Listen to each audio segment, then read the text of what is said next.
ராமேஸ்வரம்ங்கிற அழகான ஒரு சின்ன கிராமத்தில் கண்ணன்னு ஒருத்தன் இருந்தான். அவன் காட்டுக்குள்ளே நடந்து போய்க்கிட்டே இருந்தான். அந்த இரவு நேரம் அவன் நடந்து போய்க்கிட்டே இருக்கும்போது மரத்துல இருந்து ஒரு பேய் அவனை பார்த்துக்கிட்டே இருந்துச்சு. இன்னைக்கு நமக்கு நல்ல விருந்து தான் போல. ஒரு மனுஷனை சாப்பிட்டு எத்தனை நாள் ஆச்சு. இன்னைக்கு அவனை முழுசா நம்ம சாப்பிட்ற வேண்டிதான். இந்த இரவு நேரம் கொஞ்சம் கூட பயம் இல்லாம நம்ம காட்டுக்குள்ளேயே வந்திருக்கானே. அப்படி சொல்லிட்டு அந்த பேய் கண்ணை முன்னாடி நின்றுச்சு. உனக்கு எவ்வளவு தைரியம் இருந்தா இந்த இரவு நேரத்துல இந்த காட்டுக்குள்ள நீ ஒத்தையில வருவ? நானும் சாப்பிட்டு ரொம்ப நாள் ஆச்சு. அதனால இன்னைக்கு நான் உன்னை சாப்பிடாம விட மாட்டேன். என் பசி தீர்ற வரைக்கும் உன்னை சாப்பிட போடுறேன். உனக்கு என்னை பார்த்து ரொம்ப பயமா இருக்கா? நீ என்ன வேணாலும் பண்ணிக்கோ. எனக்கே வாழை பிடிக்காம தான் நான் அந்த காட்டுக்குள்ளே வந்தேன். அதனால எனக்கு உன்னை பற்றிலாம் பயம் இல்லை. நீ என்னை கொல்லுன்னா கூட கொன்னுக்கோ. என்னாச்சு? உனக்கு என்ன காதல் தோல்வியா? நீ லவ் பண்ணி ஏதாவது பொண்ணை உன்னை ஏமாத்திட்டாளா? இப்பெல்லாம் இந்த பேரை சொல்லிதான் நிறைய பேர் காட்டுக்குள்ள சாக வராங்க. அதான் கேட்டேன் உன்கிட்டயும். அப்படிலாம் ஒன்றும் இல்லை. எனக்கு கல்யாணம் முடிஞ்சு குழந்தைகளே இருக்குது. நான் செஞ்ச வேலையில் எனக்கு கொஞ்சம் நஷ்டமாயிட்டு. அதனால் என் பொண்டாட்டி என்ன திட்டிட்டா. ரொம்பவே நான் கஷ்டத்தில் இருக்கேன். இதுக்கு மேலே எனக்கு வாழ பிடிக்கல. அதான் நான் சாக போகிறேன். அட பைத்தியக்காரா, பொண்டாட்டி திட்டுறான்னு எல்லாரும் சாக போனா அந்த உலகத்துல ஒருத்தர் கூட வாழ முடியாது. இதெல்லாம் நினைச்சு சாவாங்கல்ல. அடுத்தது என்ன பண்ணலாம்னு யோசிக்கணும். வேற என்ன பண்ணுறது? நான் பண்ண தொழிலில் நஷ்டமாயிட்டு. கடன்காரங்கெல்லாம் சுற்றி மொய்க்க ஆரம்பிச்சிட்டாங்க. எங்கே போனாலும் வேற வழி தெரியாமல் தான் நான் அந்த முடிவையே எடுத்தேன். டேய் பைத்தியக்கார, கடன் அடைக்க முடியல, கடன் தொல்லை தாங்கிட்டுன்னு எல்லாரும் காட்டுக்குள்ள வந்து சாக போனா நாங்க எங்கடா போறது? நானே மனிதர்களுக்கு பயந்துதான் இந்த காட்டுக்குள்ள வந்து கிடக்கேன். ஆனா நீங்களும் இங்கேயும் வந்து எங்களை பாடாப்படுத்துறீங்களே. சரி, நான் உனக்காக இல்லைனாலும் உன் குழந்தைக்கோ உன் மனைவிக்காக ஒரு பொருள் தாரேன். ஆனா அதுல ஒரு கண்டிஷன். இந்த பொருள் உன்கிட்ட எத்தனை இருக்குன்னு யாருக்கும் தெரியக்கூடாது. எப்படி வந்துச்சுன்னு தெரியக்கூடாது. அப்படி தெரிஞ்சிச்சுன்னா ஒவ்வொருத்தருக்கும் தெரியும் போது ஒவ்வொரு பொருள் காணாம போகும். நீ தான் அதை பத்திரமா பார்த்துக்கணும். இதுல 1000 பொற்காசு இருக்கு. இதை வச்சு நீ உன் கடன் எல்லாம் அடைச்சு ரொம்ப சந்தோஷமா இரு, சரியா?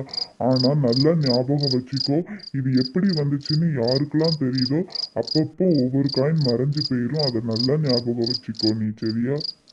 ரொம்பவே நன்றி பேயக்கா. நான் கடனில் இருக்கும்போது ஒருத்தர் கூட எனக்கு சாப்பாடு கூட போடலை. ஆனால் நீங்கள் எனக்கு 1000 பொற்காசு தந்து உதவிருக்கீங்க. அதனால் என் வாழ்க்கை முழுவதும் இதை நான் நினச்சி ரொம்ப சந்தோஷப்படுவேன் பேயக்கா. என்றைக்கும் உங்களை நான் நினச்சிக்கிட்டே இருப்பேன். ஒரு நாளும் உங்களை நான் மறக்கவே மாட்டேன். இந்த உதவிக்கு நான் எப்படி உங்களுக்கு கைமாறு செய்கிறதுனே தெரியல. ஆனால் ரொம்ப நன்றி பேயக்கா. நல்ல ஞாபகம் இருக்கட்டும், இந்த காசு நான் தான் தந்தேன்னு யாருக்கிட்டையும் நீ சொல்லக்கூடாது. அப்படி சொல்ல சொல்ல உன் காசு மறைஞ்சு போயிரும். அதை மட்டும் நல்லா ஞாபகம் வச்சுக்கோ. புரியுதா? சரின்னு சொல்லிட்டு கண்ணை அந்த பணம் எடுத்துட்டு அந்த காட்டுக்குள்ள ஓடி நடந்து வீட்டுக்கு போக ஆரம்பிச்சான். அவன் நடந்து போய்கிட்டே இருந்த பாதையில எதிர ஒரு பாட்டி வந்து அவன் முன்னாடி நின்னாங்க. பேராண்டி, எனக்கு ரொம்ப பசிக்குது. ஏதாவது சாப்பிட இருந்தா கொடுடா, இல்லை பைசா இருந்தாவது கொடுடா. என்ன இவ்வளோ நேரம் நம்ம கையில் பைசா இல்லை, ஆனால் பைசா வந்த உடனே இந்த பாட்டி வந்து கேட்குது. இதில் எதுவும் இருக்குமோ? அது எதுக்கு நம்ம வம்பு? அந்த பேய் என்ன சொல்லிச்சு? யாருக்கிட்டையும் எதுவும் சொல்லாத, யாருக்கிட்டையும் எதுவும் கொடுக்காதன்னு சொல்லிச்சு. அதே மாதிரியே நம்ம செய்வோம். சாரி பாட்டி, என்கிட்ட எதுவுமே இல்லை, என்னை மன்னிச்சிடுங்க. நான் என் பொண்டாட்டியை தேடி வீட்டுக்கு போகிறேன். அப்புறமும் வந்தால் என்னால் முடிஞ்ச ஏதாவது பண்ணுறேன். ஆனால் இப்போதைக்கு என்கிட்ட எதுவுமே இல்லை. அப்படி சொல்லிட்டு கண்ணை அங்கேருந்து கிளம்பிட்டான். சிந்து, எப்படி இருக்க? 2 நாள் நான் அந்த ஊரை விட்டே போயிட்டேன். ஏன்னா நீ கொஞ்சமாவது தேடினியா? என்னை தேடி ஏதாவது கவலைப்பட்டியா நீ? ஆமாம், 2 நாள் நீங்கள் எங்கே போனீங்க? என்கிட்ட எதுவுமே சொல்லாமல் எங்கே போனீங்க நீங்கள்? வீட்டு வேலையாவது பார்த்துட்டு வீட்டில் இருக்கலாம். வெளி வேலையை தான் உங்களால் பார்க்க முடியல. அதுக்கப்புறம் அதையும் பார்க்காம நீங்கள் எங்கேயாவது ஓடி போய் இருந்துருங்க. இந்தாம்மா சிந்து, இதில் 1000 பொற்காசு இருக்குது, சரியா? இதெல்லாம் வச்சு நம்ம கடனெல்லாம் அடைச்சிட்டு நம்ம இனிமேல் சந்தோஷமாக இருப்போம். இனிமேல் நீ என்னை அவனை இவனெல்லாம் திட்டுற வேலைலாம் வச்சுக்கிடாத. நான் பொறுப்பாக தான் இருக்கேன், சரியா? எப்படிங்க இவ்வளோ பணம் உங்ககிட்ட வந்துச்சு? அதுவும் 2 நாளில். நீங்கள் ஒரு வாரம் வேலைக்கு போனால் கூட இவ்வளோ சம்பாதிச்சுக்கிட மாட்டீங்களே. எப்படி வந்துச்சு? எங்கேயாவது திருடுறீங்களா? இல்லை எங்கேயாவது இருந்து எடுத்தீங்களா? கண்ணன் தன்னோட மனசில் நினச்சிக்கிட்டான், இது நம்மளோட பொண்டாட்டி தானே, இவ வேற யாருக்கிட்ட சொல்ல போறா, அதனால் இதை இவகிட்ட மட்டும் சொல்லுவோம், அப்போ தான் இவ சண்டை போடாமல் இருப்பா, இல்லைன்னா அது எப்படி வந்துச்சு இது எப்படி வந்துச்சுன்னு நம்மக்கிட்ட வந்து தொந்தரவு பண்ணிகிட்டே இருப்பா, இவ வேற யார்கிட்ட சொல்ல போறா அப்படின்னு நினச்சிட்டு அந்த விஷயத்த தன் பொண்டாட்டி சிந்துக்கிட்ட மட்டும் சொன்னான். இங்கே பாரு சிந்து, நீ சண்டை போட்டோன்னா நான் உன்கிட்ட கோச்சிக்கிட்டு ஒரு காட்டுக்குள்ளே போனேன். அங்கே தான் ஒரு பேயக்கா எனக்கு இதை தந்தாங்க. ஆனால் அது யாருக்கிட்டேயும் சொல்லக்கூடாது.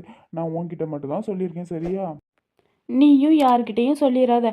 அப்படி சொல்லிட்டு கண்ணன் அங்கேருந்து கிளம்பி போக ஆரம்பிச்சிட்டான். இனிமேல் நாளைக்கு கடனெல்லாம் கொடுத்துடலான்னு ஒரு நிம்மதியில் போனான். அடுத்த நாள் விடிஞ்ச உடனே கண்ணன் தன் பொண்டாட்டியான சிந்துவை கூப்பிட்டான். சரி சிந்து, அந்த பொற்காசெல்லாம் எங்கே வச்ச? போய் எடுத்துட்டு வா சீக்கிரமாக. கடன்காரங்களுக்கு எல்லாம் நான் கடனை கொடுத்து முடிக்கணும், இல்லைன்னா அவங்க என்னை கொன்னே போட்டுருவாங்க. போ சீக்கிரமாக போய் அந்த பணத்தை எடுத்துட்டு வா. எதுக்குங்க இப்படி கத்துறீங்க, ஏன் இப்படி கத்துறீங்க, எல்லா பைசாவும் நான் வீட்டுக்குள்ளே தான் வச்சுருக்கேன், வாங்க வீட்டுக்குள்ளே போய் நான் உங்களுக்கு எல்லாத்தையும் எடுத்து தரேன், சரிங்களா? இங்கே கொஞ்சம் பொறுங்க, நான் போய் எல்லாத்தையும் எடுத்துகிட்டு வரேன். கொஞ்ச நேரம் கழிச்சு சிந்து வந்து சொன்னா, என்னங்க என்னை மன்னிச்சிருங்கங்க, நம்ம பைசா வச்ச இடத்துல ஒரு பைசா கூட இல்லை. என்னடி சொல்கிற? நைட்டு உன்கிட்ட தானே நான் எல்லாத்தையும் தந்து வச்சேன். அதுக்குள்ளே நீ எங்கே எல்லாத்தையும் போட்ட? எனக்கு இப்போ வேணும், அதை கொடுத்தா தான் கடன்காரன்ட்ட இருந்து நான் என்னால் தப்பிக்கவே முடியும். நான் என்னங்க பண்ணுவேன், நீங்கள் தந்த பைசாவை சரி 999 ரூபாய் இருக்கு, அதை அப்படியே கொண்டு அந்த தங்க காசு அங்கே தாங்க வச்சேன், ஆனால் இப்போ பார்த்தா இல்லைங்க. ஏய், நீ இந்த ரகசியத்தை வேற யார்கிட்டயாவது சொன்னியா? அதை மட்டும் நீ ஒழுங்கா இப்போ உண்மையை என்கிட்ட சொல்லிடு. இல்லை இங்கே நடக்க போகிறதே வேற, பார்த்துக்கோ. போனா போது ஒரே ஒரு தங்க காசு தானேன்னு நினச்சி எங்கள் அம்மா கிட்ட மட்டும்தாங்க சொன்னேன், வேற யாருக்கிட்டேயும் சொல்லலை, ஆனால் அது இப்படி ஆகும்னு நான் நினச்சி கூட பார்க்கலங்க. அடியே, போனா போதுன்னு நீ உங்கள் அம்மா கிட்ட மட்டும் சொல்ல. உங்கள் அம்மா ஒரே நாள் நைட்டு எல்லார்கிட்டையும் சொல்ல. இந்த 1000 பொற்காசும் நம்மளை விட்டு போயிடுச்சடி. ஏன்டி இப்படி பண்ணுன? சொல் பேச்சே கேட்க மாட்டியா நீ? சரிங்க, போனது போச்சு, இனிமேல் நம்மளால் அதை ஒன்றுமே பண்ண முடியாது, நம்ம மறுபடியும் போய் அந்த பேயக்கிட்ட நம்ம கேட்டு பார்க்கலாமா? ப்ளீஸுங்க எனக்காக வாங்குங்க, போய் கேட்டு பார்ப்போங்க. பேயக்கா தருவாங்களான்னுலாம் தெரியாது. சரி வா, உனக்காக வேணா வந்து கேட்டு பார்க்க. வேற என்ன பண்ண? கடன்காரன் தொல்லை வேற தாங்க முடியல. வா பேய் என்னன்னு கேட்போம். ஆனால் ஒன்னடி, இரவு வரைக்கும் நம்ம காத்திருந்து தான் ஆகணும். ஏன்னா பேயக்கா நைட்டு தான் அங்கே வருவாங்க. அதை நம்ம இரவு வரைக்கும் காத்திருந்துட்டு அதுக்கப்புறம் காட்டுக்குள்ளே போகலாம். சரி.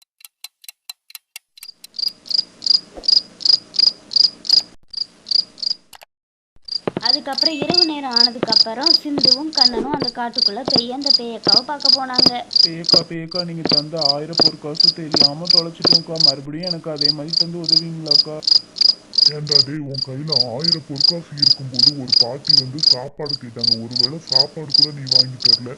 மனுஷங்களே மனுஷங்களுக்கு உதவி பண்ண மாட்டீங்க, ஆனால் நான் மட்டும் உனக்கு உதவி பண்ணணுமாடா? பேயக்கா தயவு செய்து கொஞ்சமாவது எங்களுக்கு இறக்குக்கணும் காட்டுங்கக்கா. இப்படி பிடிவாதமாக இருக்காதீங்கக்கா, ப்ளீஸ் அக்கா.